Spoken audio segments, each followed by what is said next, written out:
कहानी शुरू होती है एक प्राचीन राज्य से, जहां हर गली कूचे में तांबे की घंटियों की आवाज, मीठे गीतों की गूंज और लोगों की रोजमर्रा की खुशियां फैली रहती थीं। उसी राज्य के बाहरी किनारे पर एक बड़ा आश्रम था, जहां रहता था एक साधु, ध्यानानंद। ध्यानानंद को अपने तप, त्याग और नियमों पर बड़ा गर्व था। वह रोज सूरज से पहले उठता, सूखे पत्तों का खाना खाता और घंटों ध्यान में बैठा रहता। उसे लगता था कि वह ही एकमात्र इंसान है जो स्वर्ग के योग्य है। एक दिन जब ध्यानानंद ध्यान कर रहा था, उसके मन में एक अजीब सी झुंझलाहट उठी। वह बोला, हे देवताओं, मैं इतना तप करता हूं, इतना नियम निभाता हूं, फिर भी मुझे शांति क्यों नहीं मिलती? मुझे तो स्वर्ग का रास्ता दिखना चाहिए। उसी रात उसे एक अद्भुत सपना आया। एक चमकदार प्रकाश प्रकट हुआ और आवाज आई, ध्यानानंद, तुम्हारी इच्छा पूरी होगी। कल तुम नर्क और स्वर्ग दोनों देखोगे। साधु खुशी से उछल पड़ा। बस, अब पता चलेगा कि मैं ही सबसे योग्य हूं। अगली सुबह वह एक अनजानी जगह पहुंचा। चारों ओर धुआं, कड़कड़ाती आवाजें और लावा जैसा लाल प्रकाश।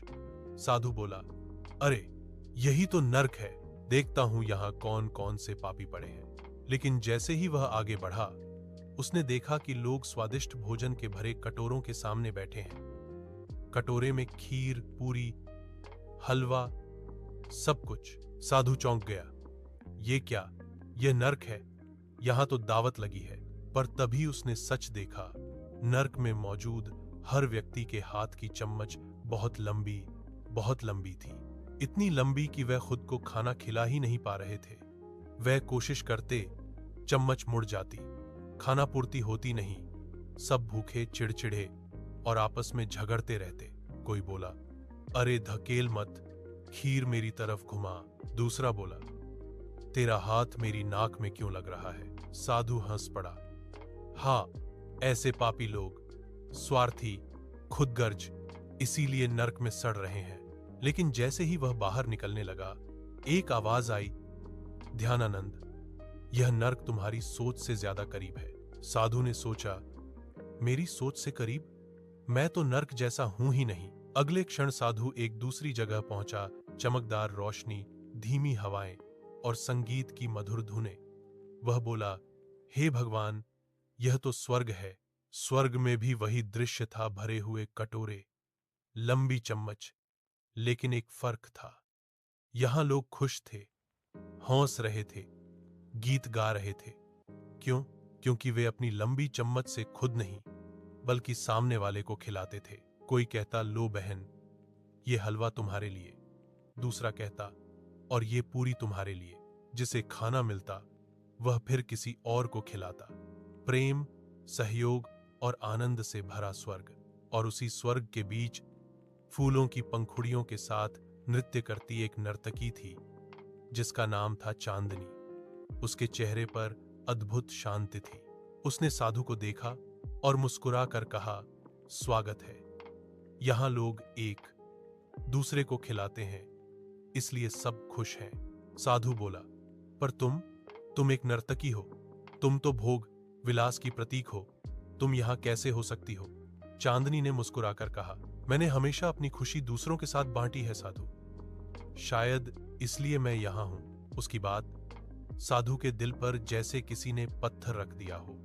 स्वर्ग में एक बुजुर्ग इंसान साधु के पास आया और बोला, ध्यानानंद, नर्क और स्वर्ग में फर्क कटोरों या चम्मचों से नहीं, सोच से पड़ता है।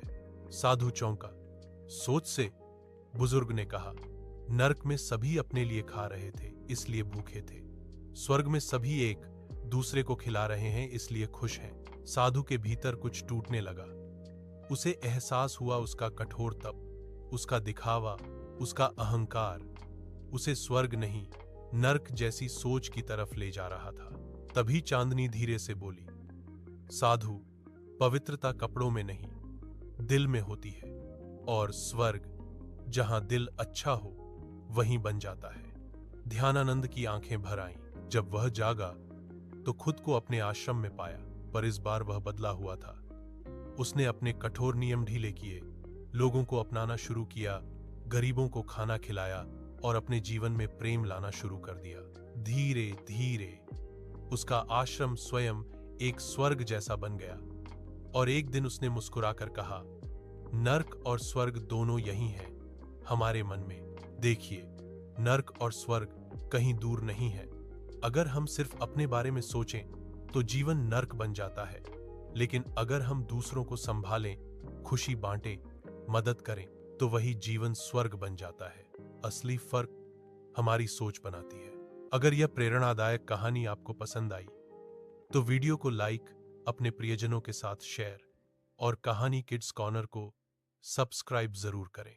और कमेंट में बताइए आपके अनुसार जीवन में स्वर्ग जैसा पल कब महसूस होता है।